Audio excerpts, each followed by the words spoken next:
Into it. It's going to be a okay, put it this way. It's a very difficult fight to score if you haven't seen it yourself. I'm interested right now. I need to find a remote to mute it until we hear the cards. Give me 1 minute. Chris Arreola versus Fred Kassi is over. 10-round fight.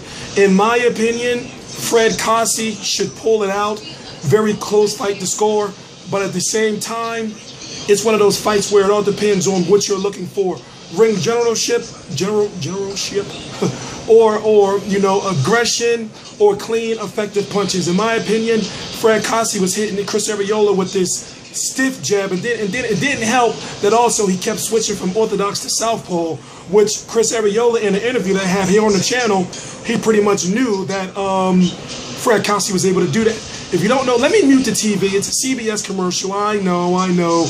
It's free TV, so they have to have commercials. Take your time, relax. We're going to talk some boxing. Long day of boxing. I'm T-Street Controversy with RealCombatMedia.com. Please subscribe.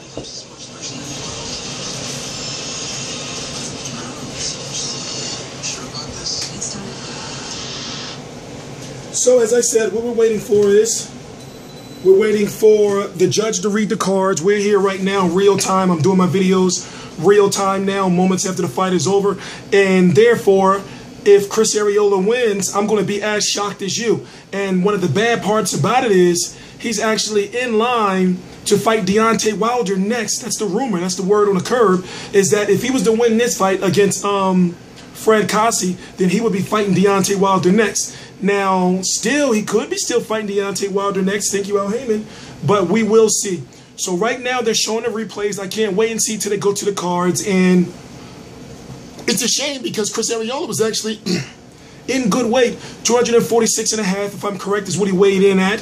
Also, you know, the best shape he's been in his career was when he, in my opinion, the best shape he's been in his career was when he fought Bermane Stiverne in the second fight, where he was actually winning on the cards, very slim margin. Okay, let's hear the cards. El Paso, Fred Kassi, landed a lot of 1-2s. Arreola with body shots. Let's find out who won this fight. The judge's official decision is in. Here's Ray Flores. Please subscribe. After 10 rounds, we go to the scorecards. Here are your score totals. Judge at ringside, Gerardo Vensor, has the bout 96-94 for Arreola. Overruled by judges Jesse Reyes and Raul Valencia, who have the bout 95-95. This bout has been declared a majority draw. You know, they just did Chris Arreola a favor. I would love to hear what he has to say. Now, we're real time. Now, now he's got his baby in his hand. Now, if you know Chris Arreola, we know he's a pretty colorful character when it comes to interviews. A lot of rounds were close, and you know, some of those rounds could have went either way. You know, I guess in the end, a draw could be a just score because you need to see one guy be punished so much when the fight is so close, and a loss would punish a lot one guy. A loss will punish Fred Kassi. The thing is, in boxing, you know, when you look at the Arreola, let's listen to what Arreola has to say. It's hard to determine what the judge is really looking at. But let's go into the ring. Here's our Brent Stover with both fighters. Brent, we're going to start with Chris the Nightmare Arreola.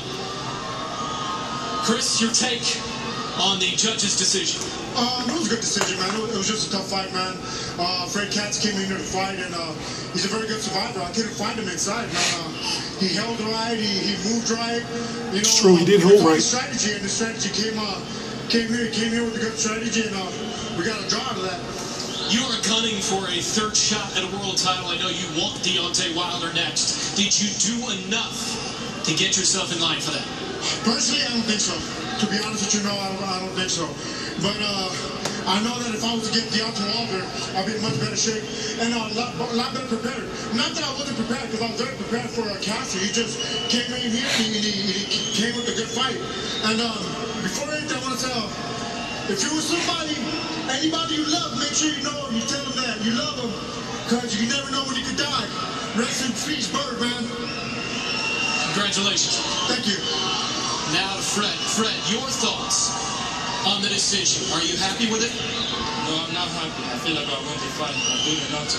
I win every round. pretty much. Make sure I score, make it miss. I was on my game, people watch my last fight and didn't know how good I was. I show tonight I was the better fighter. So I don't take nothing away from Chris. I've been a fan of Chris for years, But people who don't know me, I just wanted to show the world what I can do. On national television. Alright. So let me wrap this up here. I can understand how Fred Kassi feels, but at the same time, he didn't get robbed. At least they didn't just give him a loss. And like Paulie Malignaggi alluded to, a loss would be punishing both of these fighters. But in my opinion, as I said before, I felt that Fred Kassi did just enough, to win. Now, in a way, this draw is kind of a win for Fred Kassi if you really look at it, because even though he's upset, he doesn't have the W, he doesn't have that L. And also, this is a guy who got knocked out last year in what was the knockout of the year, in my opinion, when he fought Amir Mansour. So it all depends on how you look at it. But in my opinion, Fred Kassi frustrated Chris Arreola. He had Chris Arreola totally looking out of his element. And one thing about Chris Arreola is Chris Arreola, win or loss, always puts on an exciting fight. Also, shout out to Chris Arreola for talking to our video reporter. We have a video reporter. His name is Jason Gonzalez, covering the fight. Full coverage. He's the one that's been getting all this exclusive content right here on the channel for us. We're making big moves. And as I said in previous videos, if you're interested in covering fights, then you have to send a detailed email to tstreetcontroversy@gmail.com. When I say detailed, it's got to have your goals, your aspirations, what you want to do in the sport, and how you feel you can help T-Street Controversy and RealCombatMedia.com.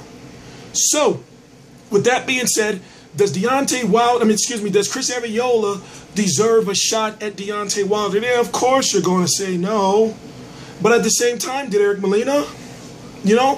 And Chris Arreola beat Eric Molina. So we know that Deontay Wilder does not necessarily want to fight Povetkin just yet, even though Povetkin is the mandatory. There's still some questions that have to be answered, about Deontay Wilder. And I feel that Chris Arreola, even though he put on, a lackluster performance in a fight where I felt that he should have lost, but I still feel that Chris Arreola would be a big fight for Deontay Wilder. And also, we know that Chris Arreola is either going to get knocked out by Deontay Wilder or he's going to knock Deontay Wilder the fuck out. Simple as that. Just my own personal opinion. Of course, if you don't know, I got a lot of fights to cover today. I got Quigg versus Martinez. I got Frampton versus Gonzalez. Chavez Jr. versus Reyes. Abraham versus Stieglitz. And Amir Imam versus Angulo. I probably missed a couple, but basically, we're getting back into the swing of things. I've been working out. I've been doing some voice exercises. It's a long story, but we're giving, just understand that we're working back into things. I am T-Street Controversy with RealCombatMedia.com, and I cover every single major fight live. Please subscribe.